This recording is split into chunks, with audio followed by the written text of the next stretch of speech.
य एवं वेत्ति पुरुषं प्रकृतिं च गुणैः सह सर्वथा वर्तमानोऽपि न स भूयोऽभिजायते।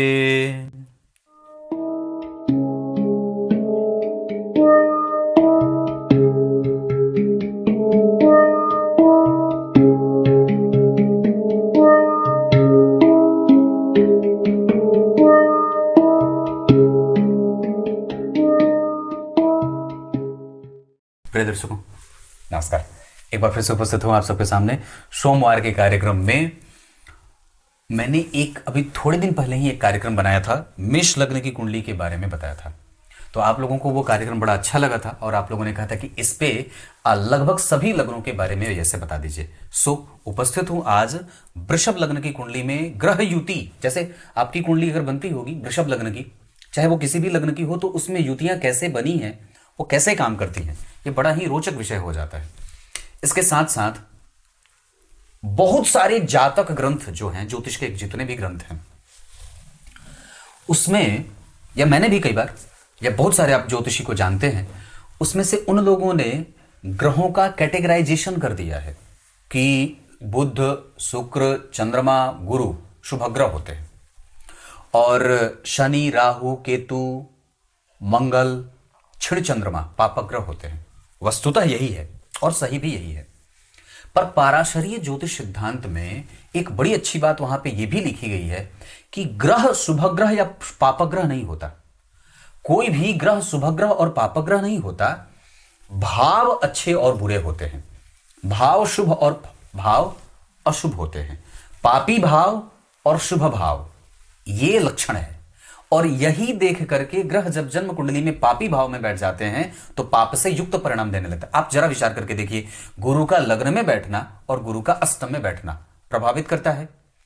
बुध का लग्न में बैठना और बुध का अष्टम में बैठना, बुध का 12 में बैठना, चंद्रमा का लग्न में बैठना, चंद्रमा के भाग्य में बैठने से और चंद्रमा के अष्टम और 12वें में बैठने से चंद्रमा प्रभावित होते हैं।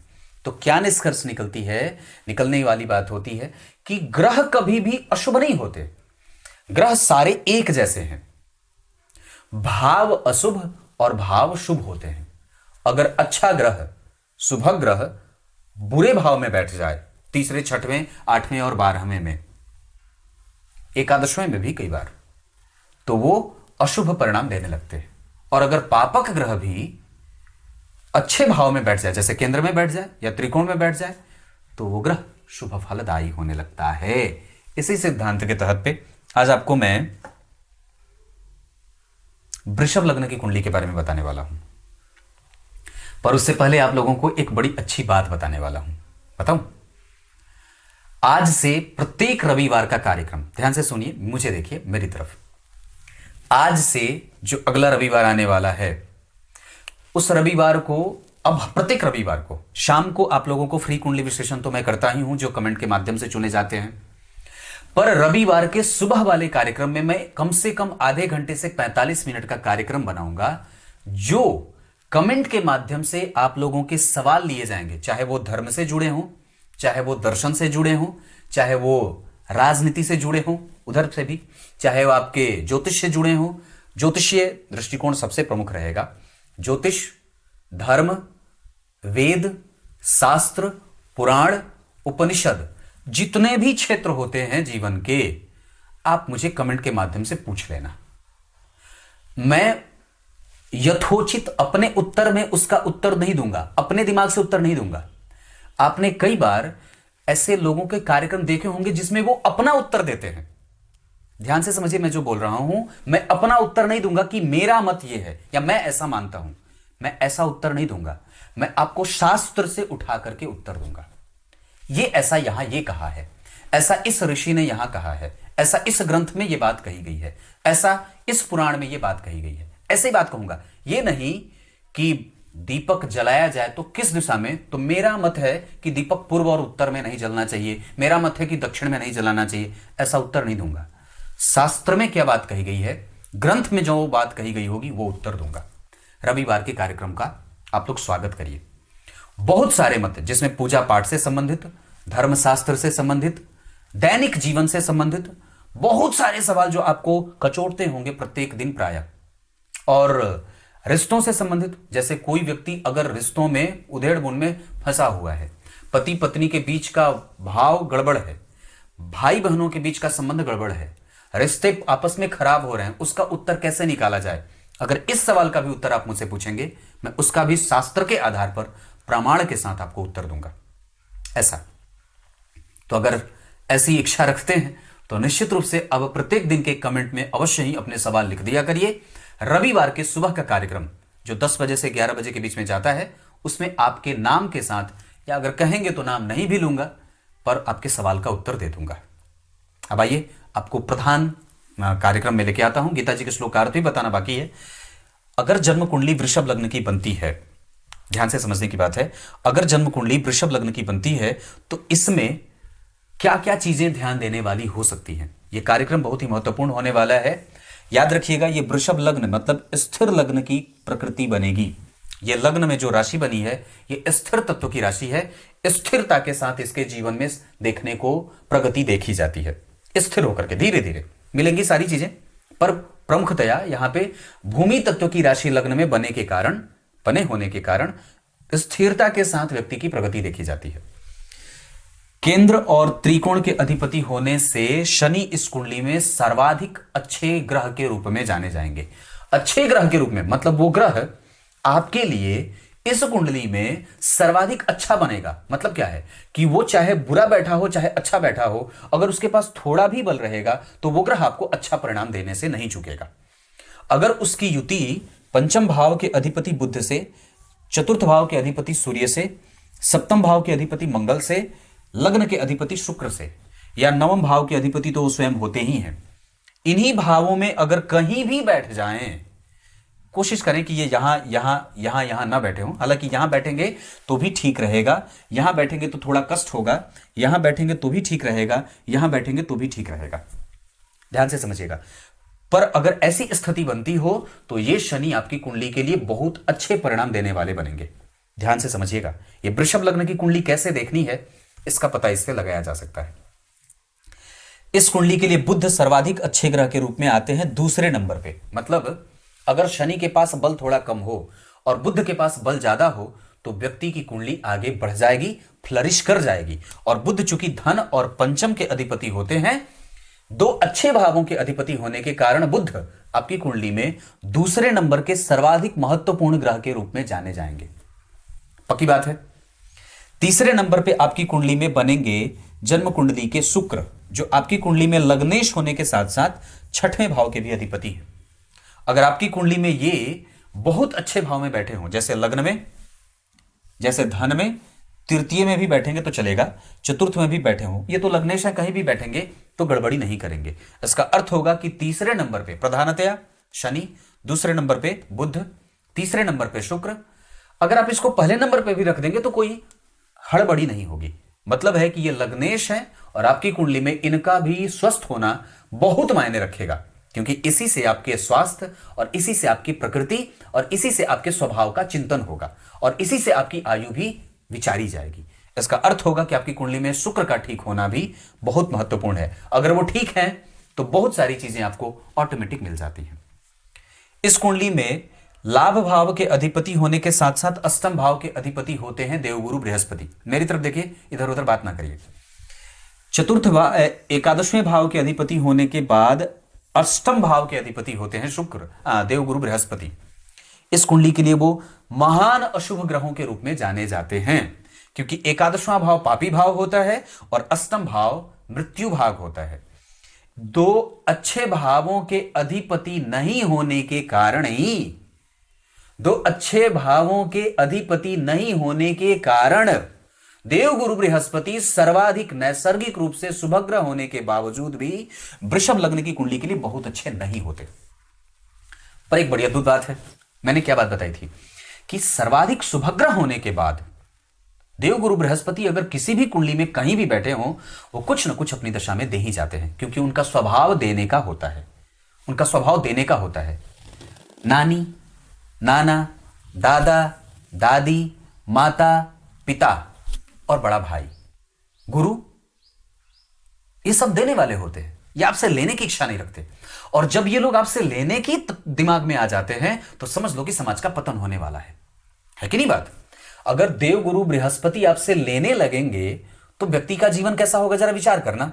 और अगर समाज का प्रत्येक वर्ग में से जो आपसे छोटे हैं, जो आपका छोटा भाई, आपके छोटे कजन, छोटी बहन, आपका बेटा, जो भी आपसे छोटा है उम्र में और रिश्तों में, वो आप उसको देंगे तो अच्छा लगेगा। आप उससे लेने के भाव में जैसे आ जाएंगे, समाज का पतन होना शुरू हो जाएगा। लालच समाए तो रिश्ते को नुकसान पहुंचाए। ठीक इसी तरीके से देवगुरु बृहस्पति हमेशा देने वाले ग्रह होते हैं, वो लेने की इच्छा कभी नहीं रखते। मनसा उनकी देने की होती है क्योंकि उनके पास धर्म है। धर्म क्या कहता है? देना। वस्तुतः तो धर्म आपको हमेशा देना सिखाता है, लेना क्या है? कुछ नहीं। लेने की बात धर्म में कभी आती ही नहीं है। हमेशा देने का नाम पहले होता है, देने का काम पहले होता है। अपनी आवश्यकता को कैसे मिनिमाइज करके सामने वाले को पुरस्कृत कर दिया जाए, यही तो धर्म का काम है। और वस्तुतः देवगुरु बृहस्पति यही पाठ पढ़ाते हैं। तो देवगुरु बृहस्पति आपको कुछ भी देंगे ही देंगे, लेंगे नहीं। लेकिन जब वो लेने लग जाते हैं तो समाज पतित हो जाता है, जातक पतित हो जाता है, उसके जीवन का धर्म गायब हो जाता है और व्यक्ति को भटकना पड़ता है। तो इससे ही आप अंदाजा लगा सकते हैं कि आपको देवगुरु बृहस्पति के बारे में क्या बताया गया है कि नहीं बात? चिंतन वाली बात है। तो ये बात वृषभ लग्न की कुंडली के लिए देवगुरु बृहस्पति के साथ है। साथ ही साथ इस कुंडली में मारक और सप्तम और 12वें भाव के अधिपति हैं। ये जातक की कुंडली में मंगल अगर सामान्यतया देखें तो किसी भी ग्रह का कमजोर होना कभी अच्छा नहीं होता, लेकिन पापक ग्रहों का कमजोर होना भी कई बार अच्छा माना जाता है। अगर वो केंद्र में बैठ जाए तो अच्छे हो जाएंगे क्योंकि वो तटस्थ बना देता है। वो भाव ऐसा है, केंद्र के चारों भाव, कम से कम ग्रह ऐसे हैं, भाव ऐसे हैं जहां पे कोई कितना भी पापी बन के आएगा वो विष्णु भगवान के सामने जाकर के नतमस्तक हो ही जाता है। तभी तो राक्षस गण आ करके उन्हीं की आराधना करते थे। हिरण्यकश्यप को देख लीजिए, हिरण्याक्ष को देख लीजिए, अरे कितने भी हैं, सब तो नारायण की ही उपासना करते हैं, ब्रह्मा विष्णु महेश की ही तो आराधना करते हैं। अगर ऐसा होता तो वो आराधना ही नहीं करते। तो यहां पे ये विष्णु भगवान का क्षेत्र है, इस वजह से सारे पापग्रह आकर के भी केंद्र में बिल्कुल ही शुभदायी परिणाम या शुभ फल देने वाले हो जाते हैं। तो मंगल इस कुंडली के लिए बहुत अच्छे नहीं होते क्योंकि ये भाव दोनों बहुत अच्छे नहीं होते। पर इनकी कुंडली में या किसी भी व्यक्ति की कुंडली में अगर इनका संबंध राहु केतु के साथ हो जाएगा तो ये जातक को कष्ट देने लगते हैं। और साथ ही साथ ये इनके कष्ट की प्रवृत्ति और भी तब बढ़ जाएगी जब आपकी कुंडली का चंद्रमा पापक हो या क्षण हो। जैसे शुक्ल पक्ष के अष्टमी तिथि से लेकर के कृष्ण पक्ष के नौमी तिथि के बीच का जन्म नहीं होगा तो आपकी कुंडली का चंद्रमा पापक कहा जाएगा। और जब इसके अतिरिक्त आगे और पीछे के चंद्रमा होंगे तो आपकी कुंडली के चंद्रमा पापक होंगे और आपका जन्म क्षण चंद्रमा में गिना जाएगा, जिसके आधार पे आपकी कुंडली की समस्या कई गुना बढ़ जाएगी। समझने की बात है, इसको ऐसे समझने की बारी है। तो ये बात यहां मंगल की हो गई। तो सबसे पहले शनि, दूसरे नंबर पे बुध, तीसरे नंबर पे शुक्र, चौथे नंबर पे देवगुरु बृहस्पति के बारे में मैंने बात करी। इस कुंडली में लग्नेश शुक्र हो तो चतुर्थ भाव बहुत ही मायने रखने वाला हो जाता है, महत्वपूर्ण होता है। ज्योतिष को समझने चले हैं तो चतुर्थ भाव को समझिएगा। यहां से चिंता की बात भी देखी जाती है और यहीं से व्यक्ति के निश्चिंत होने का भाव भी देखा जाता है। यहां से आपके सब कुछ त्याग देने के बारे में भी विचार किया जाता है क्योंकि 12वें का ये 5वां होता है और अष्टम का ये 9वां होता है। 8वें भाव से 9 घर, 1 2 3 4 5 6 7 8 9, 1 2 3 4 5 ये त्रिकोण का भाव है, 12वें भाव से भी और 8वें भाव से भी। इस वजह से इस भाव की महत्ता और भी बढ़ जाती है क्योंकि ये लग्न से केंद्र में है और इस भाव से चल अचल संपत्ति को देखने के साथ साथ आपके मेंटल डिसएग्रीमेंट को भी देखा जाता है, मेंटल अनस्टेबिलिटी को भी देखा जाता है, मेंटल स्टेबिलिटी को भी देखा जाता है। अनस्टेबल भी यहीं से देखा जाएगा। क्यों? क्योंकि वस्तुतः 1 2 3 4 होगा ना यहां, तो चंद्रमा की राशि बनी। चंद्रमा कौन है? मन। तो वस्तुतः यहां से यह बात देखी जाती है। तो इस कारण से ये जन्म कुंडली का ऐसा भाव जिसको कि इस कुंडली का सर्वाधिक शुभ ग्रह बना देता है। सूर्य सर्वाधिक क्रूर ग्रहों में से एक है, वो क्रूर ग्रह ही होते हैं एकमात्र, लेकिन इस भाव में सुखेश होने के कारण इस कुंडली के लिए सर्वाधिक महत्वपूर्ण और अंक भी इनका 5। वृषभ लग्न की कुंडली में शुभ अंक 5 होता है। ये सूर्य लेकर के बैठे हैं। आपने एक एक करके सारे ग्रहों को देख लिया, गुरु को बताया, शनि को बताया, बुध को बताया, शुक्र को बताया, मंगल को बताया, अब अंतिम में आ गए सूर्य। आपकी कुंडली में उनके बारे में भी चर्चा कर दी कि ये आपकी कुंडली में अगर सूर्य राहु केतु के साथ बैठे हों तो कमजोर हो जाएंगे, अगर सूर्य शुक्र के साथ बैठे हों तो बहुत अच्छे हो जाएंगे, अगर सूर्य शनि के साथ बैठे हों तो भी अच्छे होंगे, अगर सूर्य बुध के साथ बैठे हों तो भी अच्छे होंगे, अगर सूर्य 12वें भाव के अधिपति और सप्तम भाव के अधिपति मंगल के साथ बैठे हों तो कमजोर हो जाएंगे। फिर वो परम मित्र होने के बाद भी दो अच्छे भाव के अधिपति मंगल के नहीं होने के कारण कई बार उनके प्रभावों में कमजोरी देखने को मिल जाती है। मतलब अगर ग्रह युति करे पर अच्छे भाव के अधिपति के साथ करे, अन्यथा ना करे। अकेले बैठा रहे कोई दिक्कत नहीं है।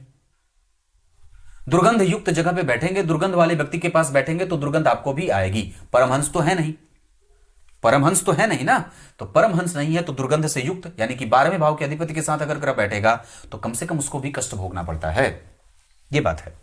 तो ये आपकी कुंडली में चंद्रमा तो इस कुंडली के लिए सामान्यतया तीसरे भाव के अधिपति होते हैं और इनका संबंध भी अगर राहु केतु के साथ बनेगा तो कष्टप्रद हो जाएगा, मंगल के साथ बनेगा तो कष्टप्रद होगा। फिर वो लक्ष्मी संपन्न योग कहने की बात बहुत कम हो जाएगी, क्योंकि 12वें भाव के अधिपति हैं ये आपके। हाँ, एक बात है कि चंद्रमा के साथ अगर मंगल यहां बैठेंगे, मंगल भी यहीं बैठे रहेंगे तो कम से कम उस व्यक्ति का रोजगार चलता रहेगा, कम से कम उसके जीवन के प्रत्येक दिन के खर्च कुछ ना कुछ मिलते जाएंगे और प्रत्येक पल वो कुछ ना कुछ अच्छा सोचता रहेगा ऊर्जा के साथ। ये वृषभ लग्न की कुंडली है। ऐसे समझने में आसानी होगी। मतलब आपको कैटेगराइज करना है कि वस्तुतः भाव बुरे होते हैं या ग्रह बुरे होते हैं। कैसे? शनि तो पापक होते हैं पर मैंने उनको सिद्ध किया कि वो सही होंगे। गुरु तो शुभग्रह होते हैं पर मैंने उनको सिद्ध किया कि कैसे लग्न बदलने के साथ उनके कैरेक्टर में बदलाव हो जाता है और उनकी प्रकृति बदल जाती है। बुध जन्म कुंडली में कहीं के नहीं होते, कई बार वो शुभग्रह के साथ शुभग्रह, पापग्रह के साथ पापग्रह, पर वस्तुतः आपकी कुंडली में वो अगर कहीं से भी युति करेंगे तो यहां पे वो सिद्धांत अवश्य लागू होगा कि वो शुभग्रह के साथ बैठे कि पापग्रह के साथ, पर सबसे पहले यह सिद्धांत लागू होगा कि वो किस भाव के अधिपति के साथ बैठे हैं। पहले वो लागू होगी बात कि अष्टमेश के साथ बैठे हैं कि लग्नेश के साथ बैठे हैं, दोनों में अंतर तो होगा ना। इस वजह से बुध की प्रकृति भी बदल जाती है। 12वें भाव के अधिपति जन्म कुंडली में मंगल और 7वें भाव के अधिपति मंगल, ये किसी के साथ भी बैठेंगे तो थोड़ी बहुत उसको भी संक्रमित करेंगे, उसका इंक्रोचमेंट होगा और वो उसके प्रभाव क्षेत्रों में कमजोरी देखने को मिलेगी। जैसे सूर्य के बारे में मैंने बात करी थी। अब आइए गीता जी के श्लोक का अर्थ बता देता हूं। गीता जी के 13वें अध्याय के 24वें श्लोक में पुरुष और प्रकृति के बीच के प्रभावों को बताया गया है, या फिर यह कहा गया है कि जो दोनों में संतुलन बना करके चले। मतलब ये एक चीज है मोबाइल, जो आज हम लोगों को, जितने भी धरती पे मनुष्य हैं, कम से कम ऐसे बहुत ही कम लोग होंगे जिनको इससे वो लिप्त ना हो गए हों। मतलब जो इंटरनेट पे है, जो दुनिया को समझने चला है, जानने चला है और जानने की इच्छा रखता है, वो आजकल इसको सब कुछ शेयर कर दो पर मोबाइल शेयर ना करो। आजकल लोगों के प्राण यहां पे नहीं, यहीं बसने लगे हैं, पर इसमें आपकी आसक्ति आपको परेशान कर सकती है और इसका आसक्त होना कई बार आपको परमात्मा से दूर कर सकता है। कई बार आप इसके कारण ही परमात्मा के निकट आते हैं, क्योंकि आप लोगों को जानते हैं, अच्छे लोगों को सुनते हैं, पर अगर इसमें किसी बुरे लोग को सुन लिया तो सोचो आपकी सदगति कहां जाएगी, और आपकी दुर्गति से कोई आपको रोक नहीं सकता है। कहने का अर्थ है कि हमें प्रकृति के द्वारा बनाए गए सारी वस्तुओं का ज्ञान आवश्यक है, पर वस्तुतः उसमें निर्लिप्त होने का भाव होना चाहिए, उसके साथ संलिप्तता का भाव नहीं होना चाहिए।